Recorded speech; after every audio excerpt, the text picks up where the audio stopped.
Welcome into a brand new edition of WarUp on the WPIAL. Greg Warnock alongside Jeff Upson. And Jeff, we are through the team portion of the WPIAL championships, still hoping for that state championship to happen. But the results from this year in the WPIAL, essentially the same as last year. Waynesburg repeating as WPIAL champions. In Burrell, they do it for the 15th straight time. And every time we talk about this on the show, we say, Burrell's the top team until they get beat. And they proved it again. And kind enough to join us on the show is their head coach, Josh Shields. Josh, thanks for joining us here this evening. Yeah, no problem, Greg and Jeff. Thanks for having me. Well, you guys did it again 15 years in a row, and I know we've talked about this countless times and how each team, each senior group, and they don't want to be that team that loses it, but just talk a little bit about this season, because I think this season in particular is probably more challenging than others because of the shortened, condensed version we had. Yeah, certainly, a season unlike, any other, just with, all the things we're dealing with just outside of, wrestling itself. And then you add in, the grind of the season and injuries that happen and things that could, go wrong. So it's definitely been a trying season, and we were, thrilled to, get to the point to wrestle for a WPIAL championship. And, I think, on Saturday, as a team collectively, we wrestled one of our, better matches of the year. It was a really, a good team effort top to bottom. Burgettstown really, wrestled tough throughout that match. Especially if you're comparing the results of this year to last year. We scored a lot more bonus points in last year's match, and we were able to get a lot more falls in last year's match. And, this year it really wasn't the case. The Burgettstown kids really battled tough for a hard 6 minutes. So I think it actually really led to a pretty exciting dual meet from beginning to end. And you guys jumped out to a huge lead against Burgettstown, and looking at it on paper, because of the fact that you guys were giving up a forfeit in there at 113, you had to say this one's going to be pretty close. It's going to come down to the wire. But you guys opened up with the 28-0 lead, and a couple of big matches. The very first one being able to bump Ian Oswald up to 145, so that allowed Aaron Edwards to come in, and he's down 3-0. Has a huge second period where he rolls off 9 points, ends up winning that match, and then the huge one at 152 where DJ Slovic favored in that match, and Damian Barr, after being taken down in the first, gets the reversal, then the pin in the second. Those two matches were just huge for your team. Yeah, certainly. We thought 130 was a pretty decent spot for us to start. Obviously, anytime you have you can get Sunday and Oswald out there relatively quickly, and that usually creates momentum for the rest of the team. He is the leader. But like I said, it started off, like I said, Aaron had a nice come from behind victory, and then at 145, that kid wrestled tough from Burgettstown, did a heck of a job, and he obviously knew his role. Wrestling Ian was to save as many bonus points as possible, and he did a really tough job fighting. And then, at 152 is definitely what coaches would call a swing matches. We really saw that there being 4 swing matches throughout the dual meet, 152 being one of them. And for us to, not only get the win there early on, but to get it in a fall, that created a huge momentum for our team. And like I said, it was one of those matches that, bearing any major upsets, if we could get that win there, we felt pretty good throughout the rest of the duel. And you guys carry that momentum into, be able to get the victory. And, big matches, obviously getting AJ Corrado to bump all the way up to 189 played a huge factor for you guys. Not giving up a fall at 285. Just it seemed like everything that you guys needed to have happen, it was coached the right way, and you guys got it to happen to be able to get that win. Yeah, certainly. Like I said, obviously we weighed in, AJ at 172. We wanted to, our plan was to try to get him on Kemper if we could, but, their coaches did a good job as well and did their homework and actually weighed him in at 189. So it didn't allow us to, get that matchup. But, what it did obviously was we were allowed to get AJ on, Lehman, who's another tough kid, but AJ's just really been wrestling lights out this entire year. He's certainly on a mission, and, I'm looking forward to, seeing what he can accomplish over these next 4 weeks. And then, like I said, also too, Colby Christie got a big pin. That was another match that we thought we were favored, but to get a fall in dual meets like that just, like I said, gives your team momentum, and it gives the guys waiting back just some confidence. And Coach Shields, I agree with you with Christie. Colby getting the fall at 170. Obviously that, or 172. That was a a match where you expected him to win, but to get the fall was so big. But also with Nico Farah at 120 having Huge. the 4-3 win against Suk. I mean, that's towards the end of the match it was already kind of put away, but man, that's a huge win for. It's like, your guys. And someone asked me this. They said, how does Burrell continue to do it? Why they just keep on producing? And the first thing I said was coaching, right? I mean, I was joking with some of the other guys at the Westmoreland County tournament that there was more coaches at Burrell than there were wrestlers there some of the times. I mean, you guys are family. You have all your guys always there, ready to go. Everyone's there watching. And I'm sure that starts with you, right? Yeah, certainly. But I know. I mean, that was a huge match for Nico in that situation. Like I said, if you make that dual meet, that match, the second or third match, or the first match, any other place where it was at, that would have been a huge momentum swing for our team. But what that really just showed me is Nico in that spot, the dual meets, it's out. Mathematically they can't come back at that time. But for him to go out there, against a tough kid. Like I said, kid we knew, he's a freshman, he's young, but, he placed the Powerade, a tough kid. We did some homework. You give a lot of credit to one of my assistant coaches, Isaac Greeley. He worked a lot with Nico Thursday and Friday in the room and sort of went over his opponent's tendencies. And, Nico, once again, just sort of executed perfectly during that match. Sort of gave up the first takedown, but battled back. And, unfortunately, it was, won by the third caution and sudden victory. But Nico did a great job to get into that position. And like I said, I like Nico's chances of, riding him out in that situation. But, yeah, just shows, really proud of Nico in that moment. Match is out of line, but he still goes out there and beats a good opponent. And like I said, that's going to put him in a better position come districts and, give him some confidence that, he is one of the better kids in this area. Talking about the streak, I mean, everyone always talks about the streak, the Burrell streak, and I always joke that you never bet against Burrell in a WPIAL team tournament. How difficult is it for you to kind of re-energize, get these guys focused to say, hey, we're giving up a forfeit, but yet we still have a lot to prove out here, and it just seems like, all right, this is the year someone's going to beat Burrell. And then it never happens. So, I think that's a testament to you. But, what's the message to the team before this? Like, it's not like a fear, like, hey, you don't want to be the team, but to break the streak. But it's got to be, hey, you guys can do this. Yeah, I mean, I think it's really just, I think it gives our, we push it as, positive as have confidence. You've been here every single year. As long as you wrestled on this Burrell team, you've been in the WPIAL championship.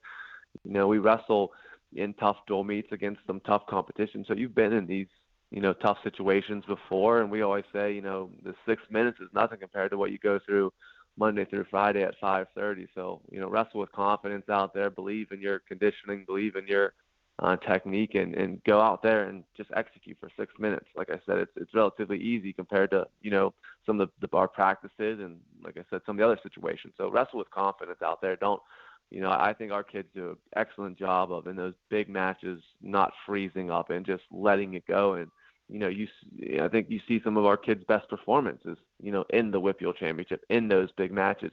And you tend to see the opposite with some people, they don't wrestle their best in the big matches. So, I have confidence as a coach that in those big situations that, our kids are going to give it their best because of the way they're trained. Yeah, and this year's specifically different because of the fact that there's not a PIAA team tournament scheduled just yet.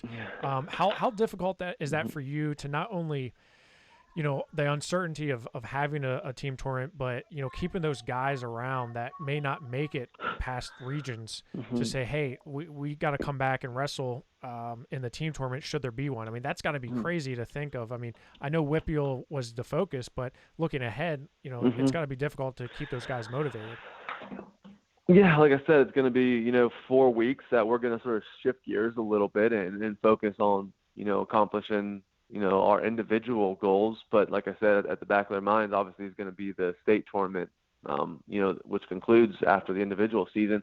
And like I said, I think it's going to be one of those things that it could be, I think it's going to be a benefit to a lot of these kids. Obviously, we're going to have to change up the practice schedule and things are going to be a little bit different these next 4 weeks. But once again, obviously they're focusing on their individual goals, and whenever that changes, they're driven to focus on their team goals, which, we have lofty team goals this year, and, we want an opportunity, to accomplish those team goals. We fell, really short last year at top 6. The year prior, we were in the top 8. So, these kids are looking forward to, accomplishing their individual goals, making it as far as they possibly can, and then getting into the team portion, whenever that may be.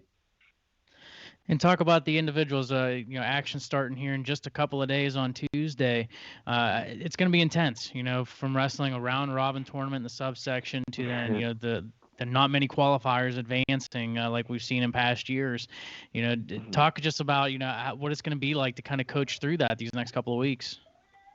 Yeah, it's going to be, with, like I said, them taking limited qualifiers each and every week. You can't afford to have a bad weekend. You can't afford to slip up. And, we've seen kids that take 6th at WPIAL, for example, and make it to the state tournament. And unfortunately, with the bracket limits, you're not going to be able to do that. So you're really, going to have to be focused each and every match you wrestle.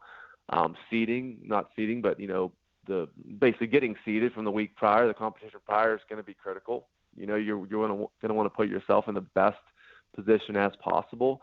So like I said, you can't afford to have a bad day, a bad match, because that could really put you in a bad position, for the rest of that tournament and, looking forward as well. So you got to be dialed in. Well, Coach, congratulations on 15 in a row. You can see Jeff sporting a Waynesburg shirt. I don't have a Burrell shirt, so I at least put on a light blue. I got Toy Story. I appreciate it. I at least got light blue. You've always been a double A guy. I expect that from Jeff. You're gonna have to hook me up at least, Josh, with a shirt, so then I can say, Jeff, at least I got Burrell's back. Hey, I'm a size large too, Josh. I mean, I would wear one. I mean, I could just steal one from one of the 10 coaches you have. Mm-hmm. Not Isaac though. I couldn't get within 3 feet of Isaac. Yeah, I think you wouldn't get very too far with any of our coaches. I'll ask our boosters. I'm sure they could get you one. Sounds great. Well, hey, congratulations again. 15 straight. That's just incredible. And best of luck as you guys head into individuals. Thank you. I'm sure I'll see you guys down the road. Absolutely. Sounds great. Thanks. Yep. We'll see you guys. Thanks. Bye. Josh Shields kind enough to join us, and what a run to be able to keep this going, 15 in a row. And, looking at the championships, Jeff, I was looking at it beforehand, and I thought this is going to be a pretty even match. Just straight up, I was actually looking at Burgestown could win 6 or 7 of these matches straight up. Now, obviously, bumps and moves change that. Teams making moves and getting some matchups, and Burrell was able to do that on a couple of them. But you look at these two. I mean, they matched up pretty well with one another. And that match at 152, I think, was the biggest swing by far. And then 138 was huge because Kovic was up 3-0. Prior to that one. So you take away those 2 matches and turn them in Burgestown's favor, and all of a sudden, it's not a 20-point match anymore. It's more like a 4-point match. And then if Suica and Farah go the other way, now we're talking about, does Burrell win 15 in a row? So, I mean, that's how close these teams were. Yeah, I mean, and it's all about those matchups, right? And when we look at, where it started, it couldn't have started any better for Burrell. I mean, I guess it could have started better if Ian Oswald got a fall, but he got a major. Aaron Edwards, like you said, had a great second period, gets the fall, gets the decision, 11-5. Ian comes in with a major decision, but Damian Barr, I agree. Everyone, that's the biggest match of the dual meet. That's a pretty big swing for Burrell. But then there's small little battles like we talked about Colby Christie, him getting a fall over Nathan Neal at 172. I mean, this is a game of inches. A couple of matches, a couple of swing results going this way, and all of a sudden things have really changed. Cooper Hornack, I thought, looked really good against Santa Paul. And then, of course, Nico Farah, which we talked about, having that close 4-3 win. And like Josh Shields said, had that been maybe second or third match, that's such a huge match. I thought everything that could go Burrell's way did. I like the fact that they weighed in AJ Corrado up at 72 to bump him up to 89. I thought that was a smart move. And then Kemper goes up to 215 to get the fall. So you kind of trade, 6 points each there. But, we talked about it beforehand, and I thought, Burgettstown definitely was in the running, but you never bet against Burrell, man. I thought Burrell was going to win, but 38-18, that really things really went their way big time. Yeah, no doubt about it. And that's where once 52 happened, it was like, okay, Burgestown's chances are pretty slim at this point, just by looking at the matchups from then on. After they got the win at 38 and then the fall at 52, everything else, obviously Simon Slotowski getting a decision over Ryan Green, and then the fall for Christie. But yeah, I mean and then 285. And by the way, that was just that match. I mean, at 285 with Joey Baronic. I mean, he was pushing Walsh the whole match, and for him to get hits for stalling in the second period was crazy. I saw. Yeah, what was that about? I have no that's got to be the worst call I've seen. I mean, Baronic was literally pushing him the entire first half the second before a stalling call finally goes up, and it goes on Baronic. I think the biggest thing that you're going to see out of this Burgestown team is that they are young. Baronic as a freshman I don't think he realized enough that he's got to keep pushing Walsh to get more stall calls to potentially be able to get the takedown. And, Burrell, they coached Walsh right. They said, hey, we need to keep you on your feet. You stay on your feet. You're not giving up bonus points. And that's exactly what happened. But Burgestown overall, I mean, I think they got a great team, and I think they're going to be back for a couple more years. They started 6 freshmen in this one and 1 sophomore. 7 of the 13 weight classes, they have complete underclassmen. They're going to be here, and Burrell, they're always going to reload and be right back there. So we could see this matchup a couple more times over the next couple of years. It's just that's how good these teams are. Yeah, I mean, they really are. They're just, and, Burgestown's young. They have a couple young guys coming in, and they're going to, continue to get better. But, again, Burrell, when does it stop, right? They just keep on going. They never stop. And it seems like, there was a lot of there's kids on this team that weren't alive when the last time Burrell didn't win a WPIAL team tournament title. So that's crazy, but it's the reality of the fact. And I like what Josh Shields said about, trying to keep his kids motivated as they move on to an unknown team postseason, right? So it's weird. You're in that team mindset. Now you got to switch that individual mindset, and then you may have to switch back to that team mindset of getting you ready for a potential team tournament. So kind of interesting, but if anyone can do it, it's the coaching staff at Burrell, that's for sure.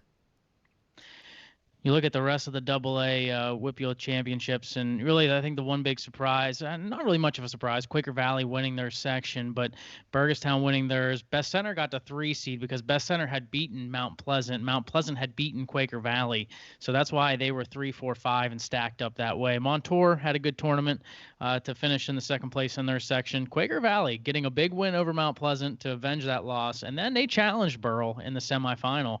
Burgestown able to take care of business against Best Center and back-to-back, in the same week, Monday and Wednesday. But overall, it was, Burrell taking care of business as always. But, a good showing overall, I would say, by Quaker Valley as well. Yeah, I mean, Quaker Valley was one that I thought was on the cusp, and they were on, but they wrestled really well in their sectional tournament. And then, of course, like you said, they wrestled Burrell tough, 41-27. That was a good match for them. So, I thought Quaker Valley wrestled really well, and they were a pleasant surprise to come out of there because we always talk about, all right, Burrell, Burgestown, and then, who's next, right? Was it Laurel? Was it Mount Pleasant? And Quaker Valley showed that, they were in the mix for sure. Looking at AAA on the other side, it was Waynesburg who took another WPIAL championship back-to-back. Not too much of a surprise because of how dominant they have been throughout the entire season. And, not only WPIAL aspirations, but they are looking at a state championship, and they are hoping, just like Josh Shields and Burrell, that they get that opportunity. And to join us from Waynesburg to talk a little bit about their championship is Colton Stoneking. Colton, thanks for joining us. Hey, Colton, are you there? Yeah, I'm here, man. Awesome. There he is. There he is.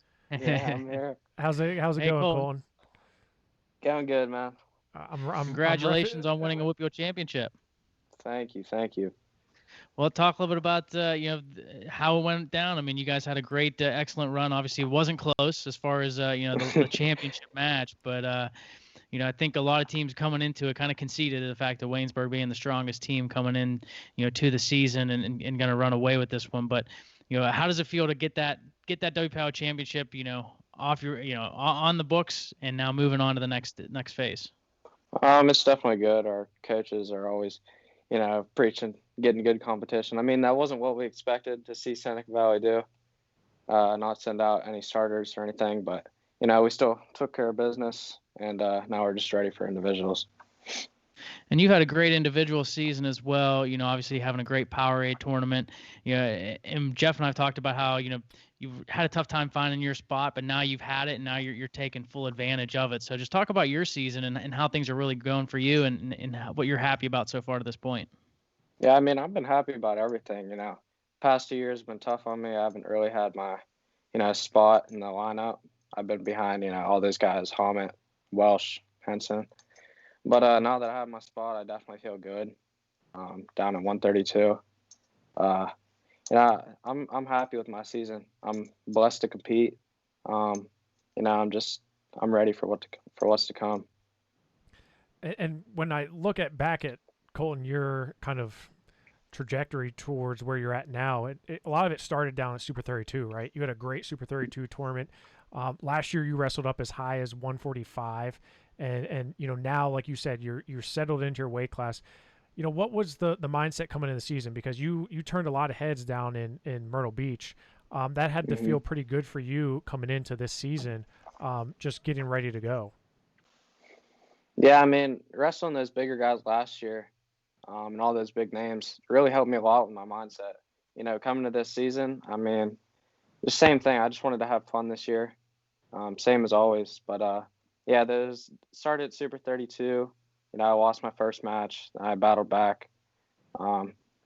Still didn't place. Wasn't happy about that. But, I mean, wrestling back 6-7 matches, that's still tough. So, you made it a hobby of yours because you did Powerade too, right? So you go out and Jackson Arrington, just a buzzsaw, right? And I watched that match. You were frustrated, not the match that you wanted to have, but I don't think that's any fault on yours because Jackson Arrington's just really, really good. But you just came back like a buzzsaw in that wrestleback. It's so easy to pack it in and say, hey, I gave it a good shot. But, you came back and, how much of that was mental? Because, physically your body can do it, but mentally to come back like that and rattle off how many wins in a row to get third, I mean, that had to have been just a test on your mind.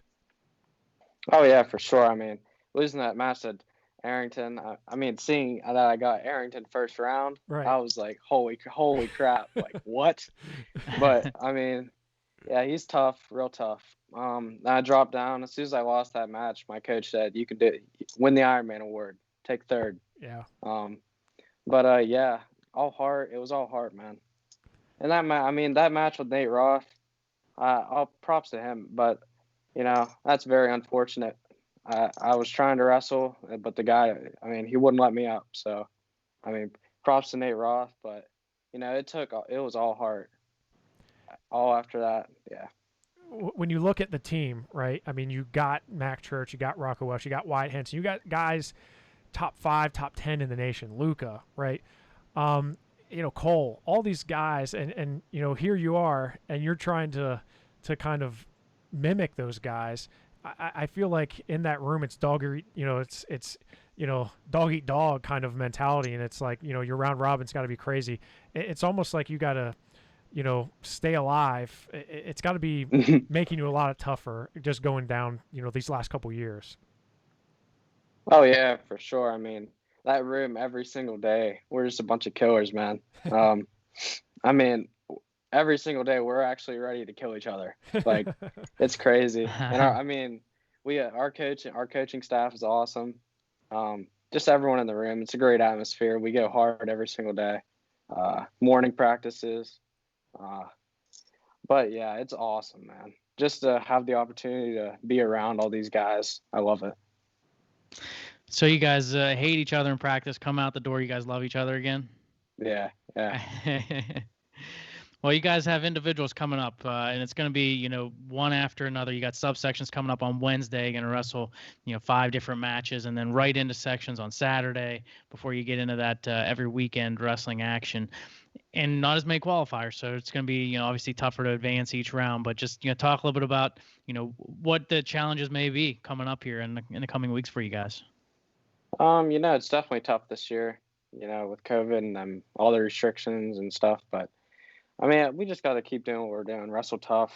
I think we're capable of, I mean, with there being questions about this team state tournament, I think we can still go in the individual state tournament and win that as a team.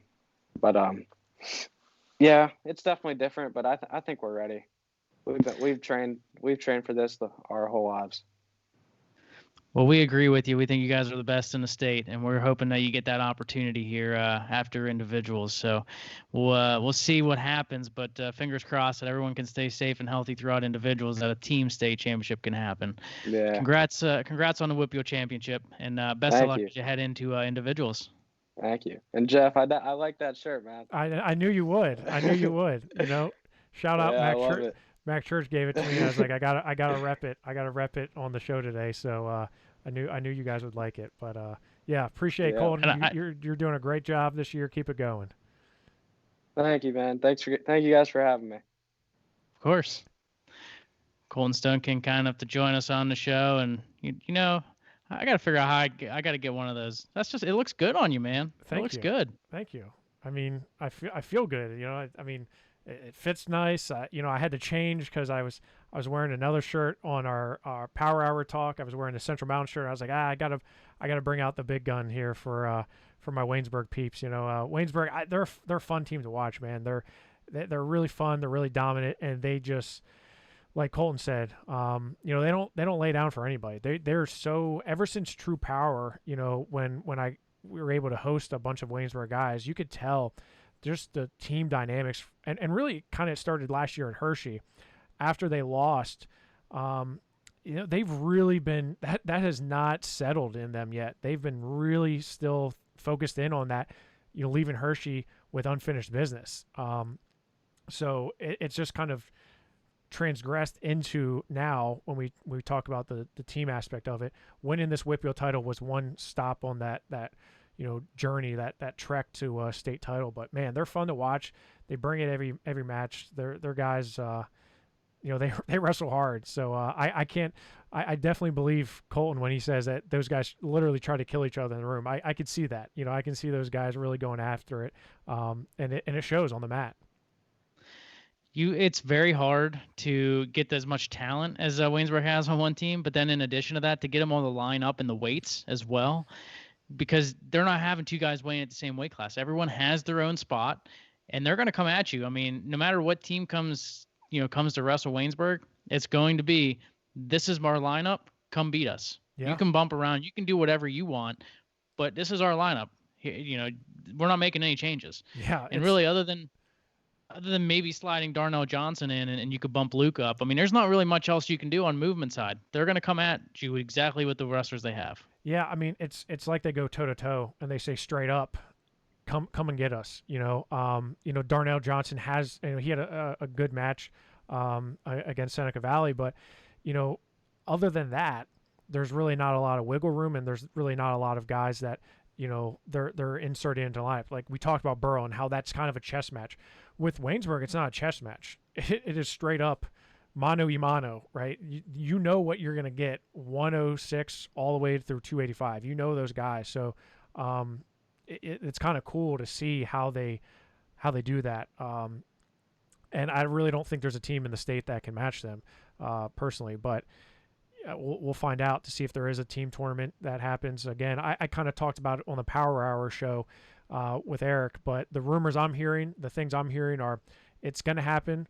The team tournament, the dual team tournament, state tournament is going to happen at Cumberland Valley High School on the 26th and 27th. There is nothing official, so don't come after me and say you were wrong. And because these are just rumors, and because maybe the PIAA hasn't made anything official yet. I just I've been hearing it, so I thought we should at least talk about it. But that was the biggest holdup, was the fact that the PIAA was locked into the Giant Center. The Giant Center is tied up with basketball between District 3 and the state tournament. So you can't really say, well, yeah, we can get the Giant Center maybe on a Monday, Tuesday, Wednesday, but traveling and all kinds of things, Hershey Bears, because the Hershey Bears play there. So it looks like it's going to be at Cumberland Valley. Again, you didn't hear that from me. So I'm not sure if it's going to happen or not, but if it does, Waynesburg is going to be that team. Well, and I guess there's going to be a couple week delay too, right? Then because individuals wrapping up, there'll be a good 2 weeks before teams, which is going to make the guys continue to have to watch their weight and have to be continued practicing. Yeah, I mean, in theory, that's what it is, right? So you have that individual, and then you have a break. You're out for almost 2 weeks, and then you got to come back, and it's certainly not a perfect system, and it's probably not the way they want to set it up. And you look at it, it's kind of a shell of what it originally was, but it's just something, and I feel like the PIAA just saying, hey, we're gonna get something out there.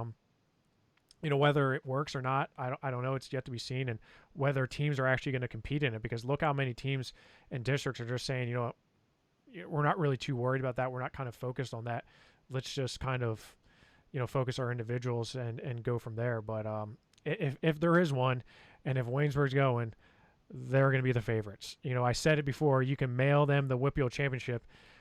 You may want to start boxing up the PIAA team championship and start making it out to Waynesburg, because they're really, really tough. Yeah, no doubt about it.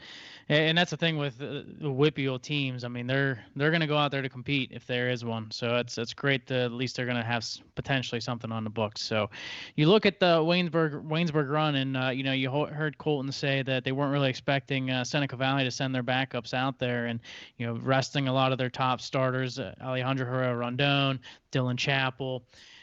And for Seneca Valley's side, they put matches out there, but at the end of the day, there was really not much benefit to sending their guys out there. And I don't really fault them for it, because Herrera Rondon's already wrestled Welsh twice. He's going to wrestle him at least probably 3 more times.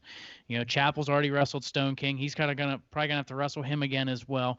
They've had the matchups. They've seen the guys. They aren't going to win that match, no matter who you send out there. And to say, well, why don't we bump Herrera Rondon up so that way then, he doesn't have to wrestle Welsh again. Where are you bumping him to? Because you just got stud after stud after stud. So I don't blame them, honestly. I mean, keep them off the mat. Don't let them get hurt, and, let them go at it at individuals. Yeah, I 100% agree with you. I don't see anything wrong with that. You're looking out for your team. You're looking out for your individuals. And it's the same conversation we had with Matt Leby and Franklin Regional and Vince Augustine with Hempfield, right? Is the juice worth the squeeze? If you're not worried about COVID, you're worried about injuries. You're worried about, hey, showing my hand. Like you said, Ali and Rocco, they've wrestled a bunch, right? Why have another match in a dual meet that Waynesburg's going to win, and they're going to win handily? You wrestled them before. Not necessarily in full strength. You were missing Hunter Swedish, but you wrestled him before and you still lost by 30 points. Now you have Chan Shear, who's out for the season. So why even force the issue? I'm 100% good with what Seneca Valley did, and I don't think they were doing it to disrespect Waynesburg. They were doing it to protect their kids, and why risk an injury? I mean, look what happened to Liam Volt-Klaas. He wrestled, and he ended up having to get 4 stitches in his face.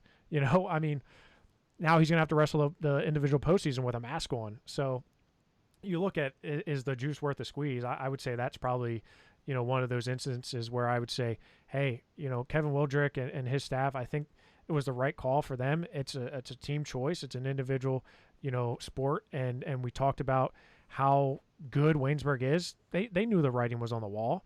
And I don't think they were just laying down for him. I think they were just trying to, get some of their kids' experience and keep their big guns rested and ready to go. I don't have anything wrong. I have no problem with it either. And honestly, kudos to them for even sticking it out. I mean, there was, Hempfield, Franklin Regional, Cannon Mac, Butler all jumping out of and then Kiski as well. They win a section championship. They jump out of the WPIAL championships. Seneca Valley stuck in there. They could have pulled out, and they didn't. And they decided, hey, we're going to at least get to the finals. And now, in any event, something happens COVID-related, Waynesburg can't go. Maybe Seneca Valley comes in and gets to wrestle in a state championship if there is one. So you kind of set yourself up as a kind of the backup, but then, you got to where you needed to be. You knew you couldn't get much further, and you are there. Yeah, and I don't think I don't want to make it sound like, oh, well, they stuck it out and these other teams didn't. Like, Hempfield and Franklin Regional, they made a choice that they felt was best for their team. And like Matt Leby, talking to him, said, if we would wrestle in the sectional tournament and then give up, you're still within that 10 days for the individual postseason. Exactly. So, like, why even risk it, right? So, yeah, I mean, I give Seneca Valley props, but, I don't think these other teams that pulled out were necessarily like, oh, we can't do it. We are not going to make it. Let's just give it up. But no, what I'm Waynesburg's saying though is good. kudos for them to get that second place Yeah, spot. no, that's just fine. in the event Waynesburg can't go for the state championship. For sure. But no, I agree. I mean, I think it was a smart move by Hempfield, smart move by Franklin Regional, and I think all throughout this season, you and I have talked about Seneca Valley was the clear number 2. So we got our 1, we got our 2, and everybody else dropping. I don't have a problem with it. Right. Yeah. Neither do I. So you look at the team portion now complete. Now we're headed into the individual wrestling action, and that all starts Tuesday, pretty quickly thereafter. So weather depending, right? If wrestling's going to happen on Tuesday, I mean that's the other part of this whole crazy scenario. And whenever doing the broadcast with Mark Uriah on Saturday, he asked Frank Volcano, he said, what happens if there is inclement weather and we can't wrestle Tuesday? Is there a backup plan? He's like, nope. So I think they're, right now, I'm sure they're talking about it now because of the storms coming in. Hopefully everything's cleared out by Tuesday midday that we can have the wrestling action start Tuesday afternoon. But, AA subsection start on Tuesday. It's a round robin tournament. Everybody wrestles each other. Top 2 kids from there go on to the section tournament. AAA, same deal. Wrestle everybody in your subsection. And that's going to be a lot of wrestling action. AAA is on Wednesday and Thursday, depending on when your subsection wrestles. But that's essentially 5 matches you're going to have, up to 5 matches that you're going to have in one night, plus the 45-minute rule. It's going to be a lot. It's going to be a lot of wrestling in one night.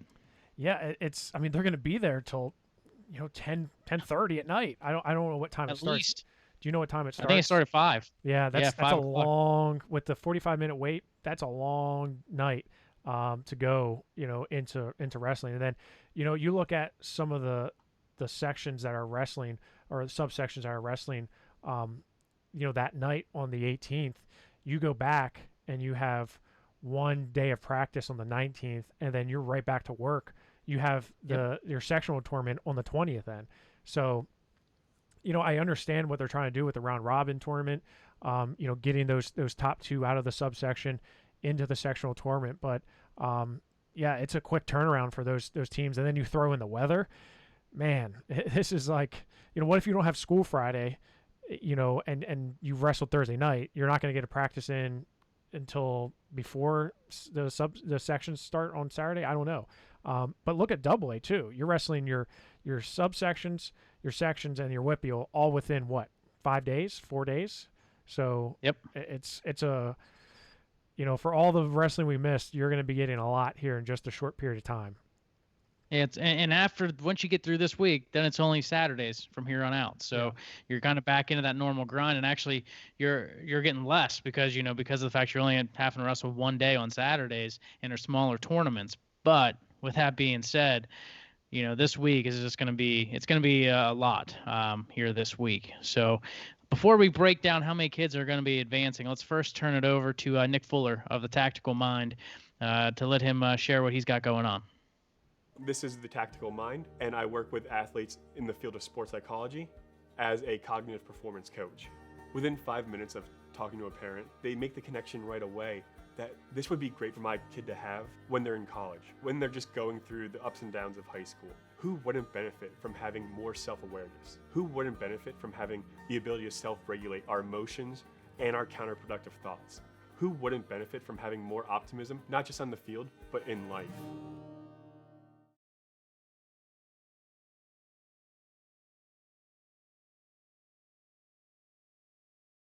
Code POWER, POWER, to receive 50% off your initial consultation with Nick. So looking ahead here for this week, so AA and AAA with the subsections, top 2 wrestlers out of each subsection will advance into the section tournament. From there, you're going to have 4 kids wrestling in a section tournament. AA's on Friday, AAA's are on Saturday morning. For AA, that's those 4. Out of those 4, the top 2 will then advance into the WPIAL championships, which will be wrestled on Saturday. For AAA, those top 2 out of each section will then wrestle in the WPIAL championships the following Saturday. So again, top 2 out of each subsection go to sections. The top 2 out of sections go to the WPIAL championships. And then for AA, out of the top 6, it is, correct me if I'm wrong, Jeff, 3 going to the Southwest region? Correct. Yep. So top 3 then go to the Southwest region. So after this weekend, we'll have 3. By the time we do a show this time next week, we're going to know the 8 kids remaining in AAA in the WPIALs and the top 3 WPIAL wrestlers going on to the Southwest Regional Tournament. It's like I need to create like a jingle for all the qualifiers. So it's 2, 2, 3, 5. So 2 from your subsection, then 2 from your section, 3 from your district, 5 from your region. So if you could think of like a tune that we can make like a soundtrack to, that will help people remember that it's 2, 2, 3, 5. That's what it is. So And so 4. explain to me then. Then technically 4 after that too, because you have 4 going from the super region to the state tournament. So for AA, will it be a 10-man bracket for the super region? No, for the super region, it's so. If you're looking at the West Super Region, it's still an 8-man bracket. You have 5 going from the Southwest, 3 coming from the Northwest. So it's not 10. It's you only get 3. The Northwest only gets 3 qualifiers to the West Super Region. So if you look at years past, it's the Southwest region isn't any different in terms of what districts are in there. You have 5, 6, 7. District 5 qualifies first 2 to the regional tournament. District 6 qualifies 3. District 7 qualifies 3. So that's 8. 2, 3, 3. Now 5 of those 8 will make it to the West Super Region in AA. They will mix with the Northwest Region, which sends 3. That makes 8. What about AAA? For the South, for the Super AAA region? is a lot different, Greg. You look at AAA, it's the same with your sections. So you have 2, 2. Coming out of your subsections and your sections, but then when you look at coming out of the actual district, you're only having 3 come out of District 7. So you have 3 coming out of District 7, which is, District 7 is its own self-contained region, but the West Super Region in AAA is bonkers. So in the West, you have the Northwest, which will send their top 2. Then you have the South Central, which is like the Harrisburg area, Lancaster, Lebanon area. They're gonna be sending 3, and then you have the Southwest, which sends 3. That's 8. So 2 from the Northwest, 3 from the South Central, 3 from the Southwest. That's a lot of wrestlers that are going to be very, very close. I mean, the South Central Regional, which is District 3, is a very tough region. Southwest, obviously, super tough. But then you have Northwest, which is the most densely populated region because you have 5 different districts. You have District 4, you have District 6, you have District 8, District 9, District 10, all in that same region. It's a lot. So AAA is a little bit different. AA is a little bit more evenly matched because it's 4 regions, but in AAA there's 5 regions in the state. So that's why the South Central's got to go either to the West or the East, and it just so happens they put them in the West. So now you have a loaded super region in the West with 3 regions in one. It's that super region is going to be absolutely insane. Yeah, I mean, we've talked about a couple of times, one weight class in particular, 152, where the top 5, 6 guys are all in that region. Yeah, I mean, there's not a lot of room. And what Eric and I talked about on the Power Hour, there's gonna be a lot of guys that aren't making it out that are ranked pretty high. I'll give you an example. 189. You have 3 really quality kids that are all in subsection 1A. So you have Roskoski, who is a state 6th place medalist last year. Brandon Roskoski currently ranked 2nd at 189 pounds. You have Logan Harmon from Armstrong, who was a state qualifier last year. He's a senior. Brandon Roskoski is a senior. Then you throw in Justin Hart from Hampton. He's also in 1A. He's a 3-time state qualifier. He's a senior. You have 3 guys. One of those guys is not making it to your section tournament, not your not your district tournament, your section tournament. That to me is insane, but that's because you have 3 really good guys in one subsection. The same can be said for 4A. At 160, you have Stafford from Candy-Mac, Stevenson from Waynesburg, who they've gone back and forth, and Char Valley's Christopher Beatty. Those are all in 4A, so that's pretty deep as well. I don't know necessarily how things are going to play out, but I just do know that there's going to be a lot of good guys who are not going to be making it to even their section tournament. You're talking about returning state medalists and state qualifiers that aren't making it to their section tournament. That's crazy. Yeah, no doubt about it. I know there's been talk about those making it to the super region being quote unquote state qualifiers. Is that still going to kind of, or is that more of a PA power thing? Yeah, it's more of a PA power thing, So for us, when we put their past year's results, we're going to put an SQ beside their name as state qualifiers if they make it to the super region, which I think's fair, right? It's essentially the medal. You're going into the medal round of the state tournament. If you're making it to the super region, you're wrestling for a chance to get a medal, because if you make it to the Hershey, if you make it to the top 4, you're guaranteed a medal. So. We're calling it the state qualifiers, but I don't think the PIAA is too worried about what they're calling it, right? Yeah, I mean, they got a lot of things to worry about, so I'm sure that'll be the least of their worries for sure. Well, we got a lot happening here this week, Jeff, and it's been fun getting set for this time, but this is gonna be a pretty crazy week with wrestling, so.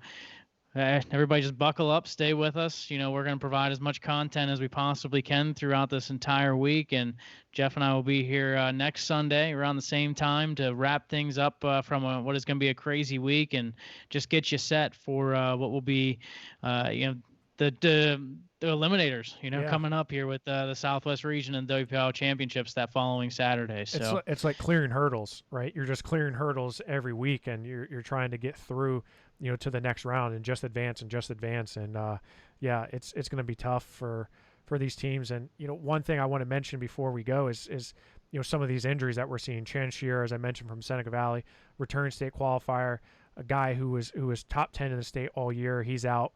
And I'm hearing Mac Stout probably unlikely to go as well. So, those are 2 big names. Obviously, Mac was the number 1 ranked kid in the state, but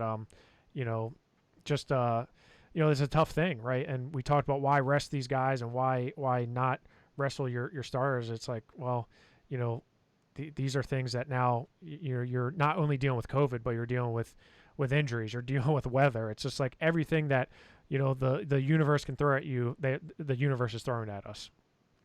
Yeah, it's a shame those guys can't go. Mac with the UCL injury, like I said, very unlikely to happen. Chan's with that shoulder, and I think if he was given a couple more weeks, Chan's would be out there. I don't know if Mac would be or not, but Chan's definitely would be, and now they're just not going to be able to get that opportunity. So, this is why teams held people out, because the injuries that could take place at any moment. There's no recovery time whatsoever. You have an injury in your subsection tournament, you have 1 day to rest up, because then you're wrestling in your section tournament the next day. So yeah, it's rapid fire week after week after week. You got subsections, sections, districts, regions, super regions, states, week after week, 5 weeks in a row. It's a lot of wrestling. There are going to be some kids that unfortunately are probably going to be held out because of COVID. And Eric and I were actually talking about the masking requirement, and this was kind of a bombshell that Eric dropped on me during the power hour. But signing a form beforehand that says that you will consent to wrestling somebody without a mask. If you have to forfeit a match potentially because your school won't allow you to wrestle somebody without a mask, that could be causing some issues too. So there's going to be a lot of hurdles, a lot of challenges to wrestlers, coaches, administrators to getting the next 5 weeks off, because it's one thing, everyone out east is wearing masks when they're wrestling. So what happens when those people from the east come out here to the super region in the west, right? When District 3 guys come out here to the west, what are they going to do? And when their opponents don't have to wear a mask, there's a lot of questions surrounding that, Greg. Yeah, and you really can't ask the guys who've been wrestling all year without a mask, without that requirement being done by their school, to make them do it. So Right. it's going to be interesting. Yeah. And who knows? I mean, that super region's still a few weeks away. Maybe things will lessen by then. You don't know. I mean, everything changes day by day. But yeah, that's another great point, and something we're gonna have to keep an eye on. And limited fans and everything else. It's a mess. It's a lot. It's a lot. My brain We're gonna hurts, try to Greg. make the most of it. I'm sure everybody else is thinking that too when we were doing the jingle, right? 2235, whatever you said. 22354. It's like 1-800, like that song. It's like that, I got it. I love it. All right, cool. All right. Well, hey, congratulations to both Burrell and Waynesburg for repeating as champions. Burrell winning their 15th straight, just unprecedented, and Waynesburg winning their second straight. And thanks a lot to Coach Josh Shields of Burrell, as well as Colton Stoneking of Waynesburg, for joining us on the show. For Jeff Upson, I'm Greg Warnock. Thanks for listening in to War Up on the WPIAL.